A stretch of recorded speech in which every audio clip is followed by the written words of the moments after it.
Now I want to talk about the album, Revival. Now, the first two singles, of course, Good For You and Same Old Love. Good For You is a very sexy, sultry sound, and it was that new sound we had gotten from you when we first heard it that we were kind of like, all right, is this the route, the music's gonna, is this how it's gonna sound? Is this a different overall sound for her together? And then you get Same Old Love, and it's a little bit more up-tempo poppy. So the whole album, and correct me if I'm wrong here, Sure. I'm gonna say somewhere between rhythmically sensual and empowering pop. Would that be a good breakdown? Yes. Yeah? Can we I quote need that? to use that We're for gonna my quote next that. interview.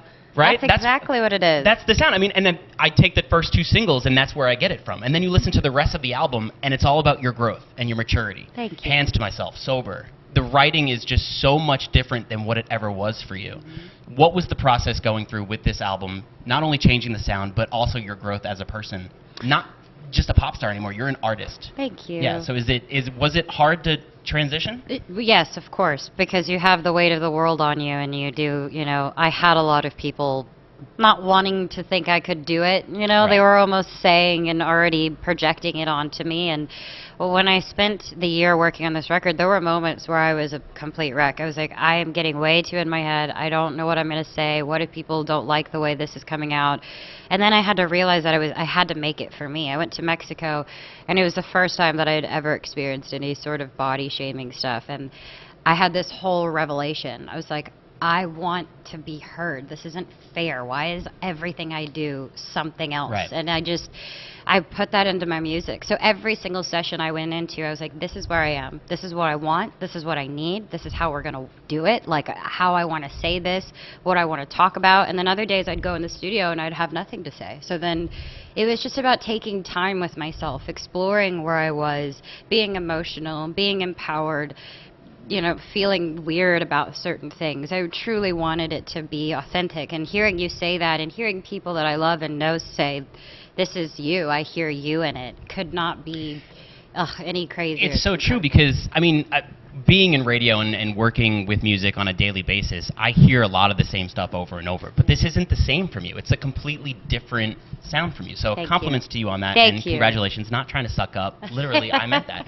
I have to talk about Sober. Okay. Because I think people, when they hear it, they're going to think, or people that have heard it, I think instantly they think it's about a specific relationship. It's about one person. But I don't think it is. No. I'm going to go with it's about all relationships, not just love, but also friendships, right? No, here's the thing. And social awkwardness. Sure, but here's the thing. People don't want to feel things. Oh, Sometimes deep. sometimes you want to run away from your feelings. And then you get complicated because you don't understand what it is you're feeling. You have to sit down and feel the emotions you're feeling. And I think that ultimately is what Sober is about. It's whatever context you want to put it in, whatever you want to apply it to your life, that's what it's about. It's about that feeling that you get. And it's kind of like the Since You've Been Gone vibe too. It's just, there's anger in that. There's frustration in that for sure. But ultimately, that's at the end of the day what you have to do. It could even be referring to myself. You have to understand where you are in your life, to have an inner dialogue, take care of yourself. Do you know what I mean? Of course, and I want to get to Hands to Myself because you talk about the writing. Best line is the metaphorical gin and juice. That's probably my favorite line in the entire song. What kind of frame of mind were you in when you were coming up with some of these lyrics? Because again, completely different than anything you ever had before. So it was really fun. Hands to Myself and Me and the Rhythm were the last songs on the album. So Good For You already came out. The album was about to go into mixing, and Justin Tranter... So when we talked last time, those songs weren't done? Exactly. Wow.